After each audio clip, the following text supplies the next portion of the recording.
Have you ever heard of a shofar before?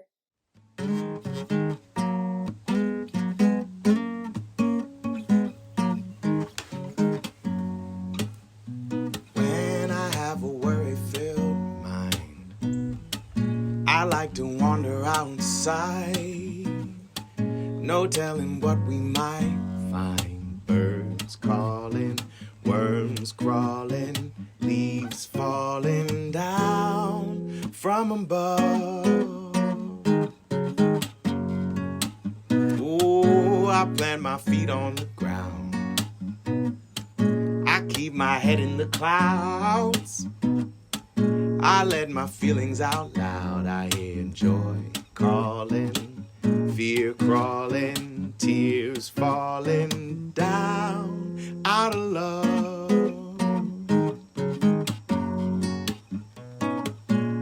Welcome, friends. Mrs. A here with another lesson for you. Thank you so much for joining me today, and thank you for hitting that red subscribe button if you haven't already.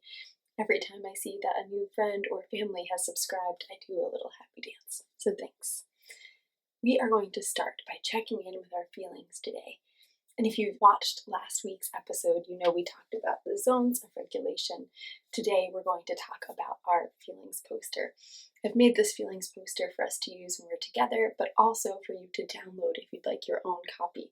All you have to do is visit my Patreon, and you can donate even just $1 to help support me. You can get that as a download as a thank you. Like I said, today we're going to check in with our feelings first. And it's really important that we practice doing this together and practice it throughout our day so we can better understand what our brains and bodies might need in that moment. And we can better kind of serve ourselves and make sure that we're all set, and then we can go out into the world and do our jobs or help each other and build up our communities. So let's take a moment to just listen to our bodies. How are you feeling? Our bodies send us lots of different messages. Maybe your stomach feels a little tingly, like there may be butterflies in it. You might be feeling nervous. Maybe you have a big giant smile on your face. You may be feeling excited. Maybe you didn't sleep very well and you feel like you're really irritated or grumpy or grouchy. There are so many different ways that we can feel. I'm going to zoom in on this poster so you can see some more examples, and go ahead and find the feeling that you feel right now. Remember, just like our zones, there are no good or bad feelings. Feelings come and go and change, almost like the weather. So check in on yourself today. See what type of feeling you're feeling in this moment.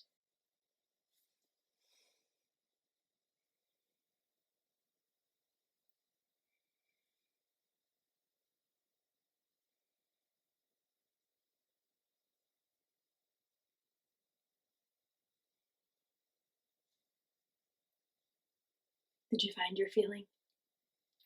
Me too. Let's say our feelings out loud. You ready? Peaceful. Thank you so much for sharing your feelings with me. Even if you are by yourself, saying how you're feeling out loud can really help your brain and body feel a little more comfortable. So you can practice that anytime you would like to feel a little more calm or settled. Another thing you can practice if you need to feel a little more calm, settled, or even clear-headed is moving your body. Moving your body and stretching or walking and just getting up and moving around can be a really great way for us to regulate or feel more comfortable or settled. And we always move our body and use the month to help us. And you may remember that September is what number month? Fantastic. If you don't know yet, that's okay. I have a song to help us. You can sing along with me and count carefully as I go. January, February, March, and April, May, June, July, and August, September. What number is September? 9, yes. So we're going to start with 9 moves and then we'll count down. So before 9 comes 8. And before that, 7. Wonderful. And to help us with our moves is my friend Fig. They always show us one of the moves we'll do. You can guess based on how they're shaping their body. Maybe notice what muscles they're using. And we will do Fig's moves in just a a moment. To start us off, though, I thought we could do 9 shoulder stretches. And again, we're doing 9 because September is the 9th month, and shoulder stretches are great sitting or standing. So get in a comfortable position. And all you do is reach your arm up over your head, and your other arm will push gently on your elbow. Oh, stretch it back a little bit. And you can alternate like I will, or stick with one side, however you'd like to do it. Let's count up to 9 as we stretch our shoulders. 1, 2, 3, 4, 5, 6, 7, 8, 9. Oh, that feels great. Now we have Fig's moves. Do you have any guesses of what Fig was showing? Oh, yes. Toe touches. Nice thinking.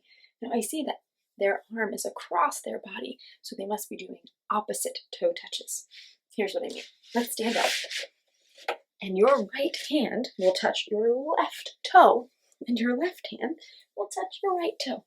And we'll do this as we count all the way up to 8.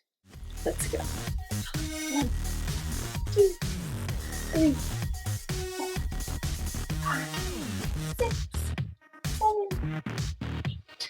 Fantastic work. Now, this last one is a little tricky. It is a backward push-up.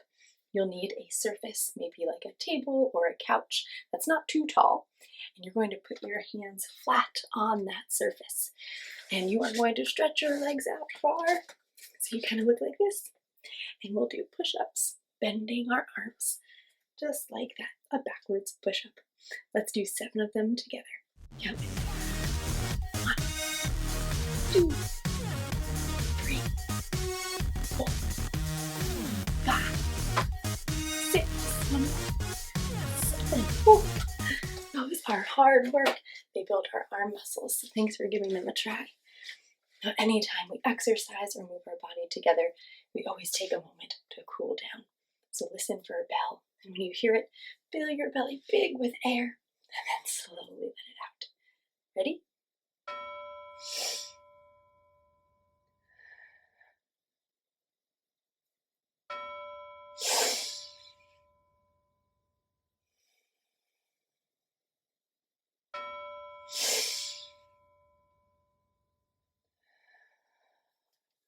Awesome work. Thanks so much for moving your body and cooling back down with me today. Now, at the beginning of this episode, I asked if you knew what a shofar was, and I have a message here that's going to tell us a little bit more if you're not sure yet. So let's take a peek at our message for the day.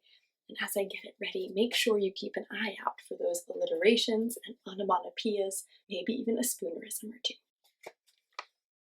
Shalom, sweet friends. Rosh Hashanah, the Jewish New Year, began yesterday, and millions of Jewish people near and far will be celebrating with family and friends. Many will enjoy apples and honey to welcome a sweet new year, and others may blow a ram's horn called a shofar to announce the new year. Do you celebrate Rosh Hashanah or know someone who does? Love, Mrs. A. Look carefully at that message. What is a shofar? Nice looking and listening. Yes, a shofar is a ram's horn. Now, we have some books to read together, and we'll see some examples of those ram's horns and how people make sound by blowing into them. Let's get started with this first book called Apple Days, a Rosh Hashanah story. And this one is written by Alison Sarnoff-Soffer, illustrated by Bob McMahon. And I really love this story because it talks about a character named Katie who has a tradition in her family where they make applesauce for Rosh Hashanah. And she is really excited to do this tradition with her family, with her mom and her dad, but something happens to change her plan. And so we're going to read a little bit about it, and I wonder if you've ever felt similar to how Katie feels. We'll have to find out. Let's make next Wednesday Apple Day, said Katie's mother, and Katie drew a big apple on the calendar. Katie told everyone about Apple Day. Soon her dad knew, her neighbor knew, Carla the hairdresser knew, and Sam the shoe storeman knew. The principal knew, Rabbi Portnoy knew, and her friends Max and Abby knew. On Monday, she told her class, "It's getting closer." Katie couldn't wait for each day to pass. How do you think Katie is feeling about Apple Day that is up and coming on Wednesday for her? I agree. She's feeling excited, eager, maybe even a little impatient at times.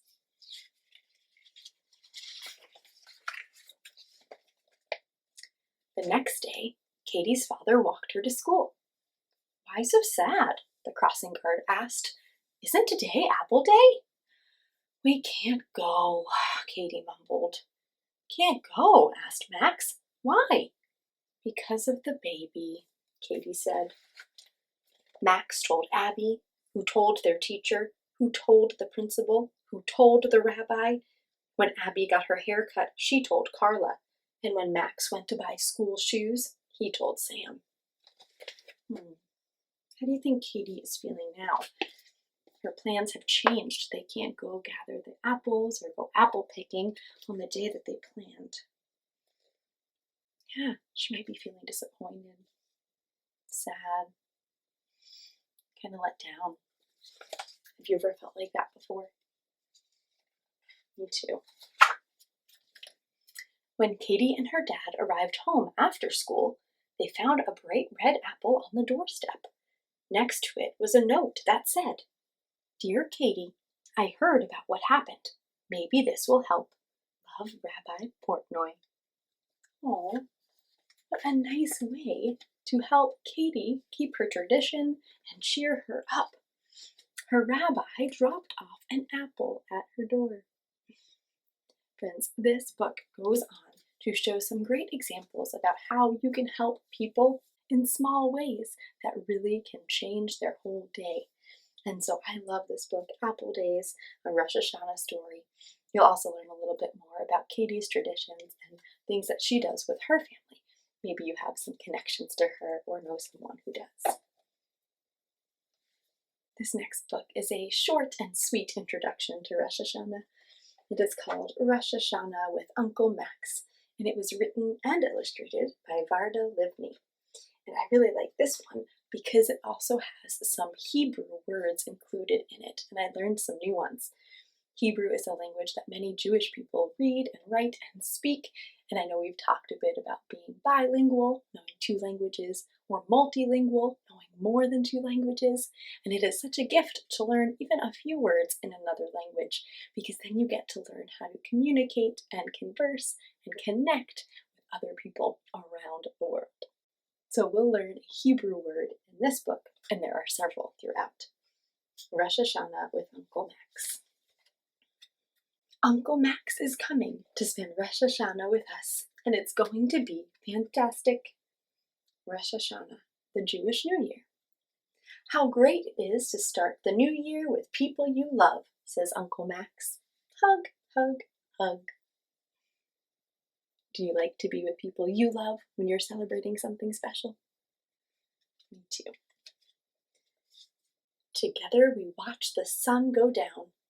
La Hetraat, son. See you next year. La Hetraat, La Hetraat. Woof. La Hetraat is one of the Hebrew words that I learned when reading this book. It means see you later. And then they said woof means I'm hungry. That made me giggle. La Hetraat. See you later, son. We wave the light of the candles toward us to make our hearts bright. We sit down at the festival table. Look at all of those plates. It looks like there's about to be quite a feast. I even see some of my favorite fruits hiding in there. Have you ever had a pomegranate? If you grab this book, Rosh Hashanah with Uncle Max, you'll learn about some of the foods and some more of the traditions that people often practice when celebrating Rosh Hashanah. You can grab that from your local library or grab your own copy from the bookshop link in my description. This next book is one of my favorites when I'm thinking about or talking about Rosh Hashanah with new friends, and it is called Engineer Ari and the Rosh Hashanah Ride. And I really love this book because There are parts of it that are based on a true story, and there's info about that in the back. But also, it helps me notice and kind of think about when I make a mistake, what I can do to help make it better. And in this story, it talks about Rosh Hashanah and another holiday that comes really soon after called Yom Kippur. And so we'll read just a few pages together, but I definitely recommend you grab this one. Engineer Ari and the Rosh Hashanah Ride was written by Deborah Bowden Cohen, with illustrations by Shahar Kober. And we will look at some pages together, but similar to Rosh Hashanah with Uncle Max, there are some Hebrew words in here. And at the front is a glossary, so you can learn more about them. Engineer Ari walked proudly into the railway station in the port city of Jaffa. The year was 1892. The workers had finished the tracks just in time for Rosh Hashanah. A new year, a new railway, thought Engineer Ari, and I've been chosen to drive the first train from Jaffa to Jerusalem. Jerusalem is a very special city to many Jewish people.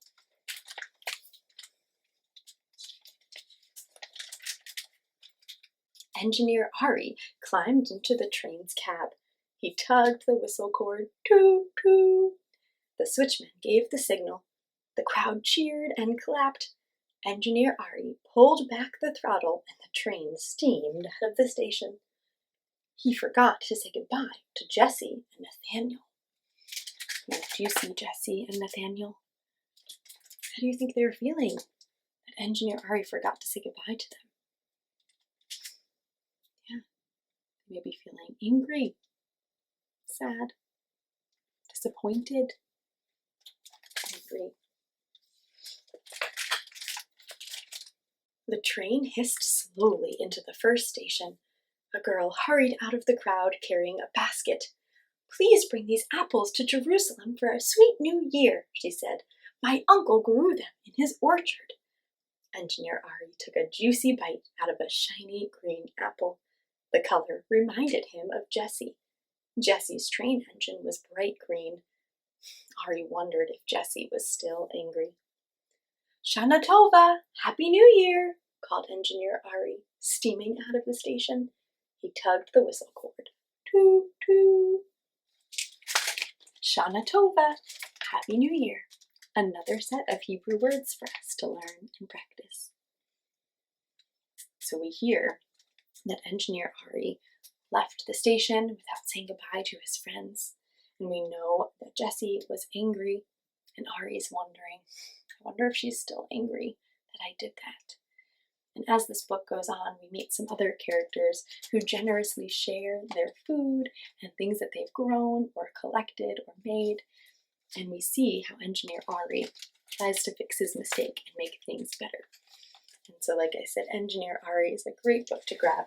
Even if you don't celebrate Rosh Hashanah, it's a great way to learn about it and also to kind of understand and better help us do a good job of fixing our mistakes and repairing relationships if we have hurt them.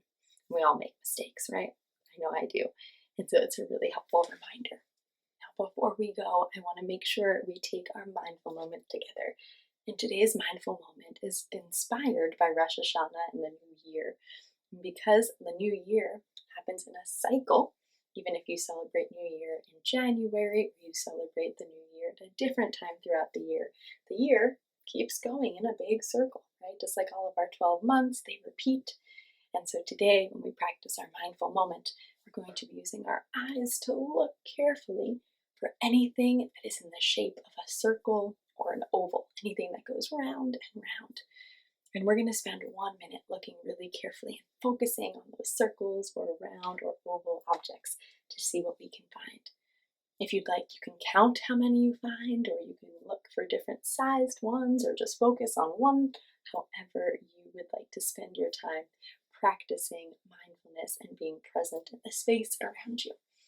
I'll set our timer for 1 minute, and we can start looking together.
Did you find any circles or round shapes?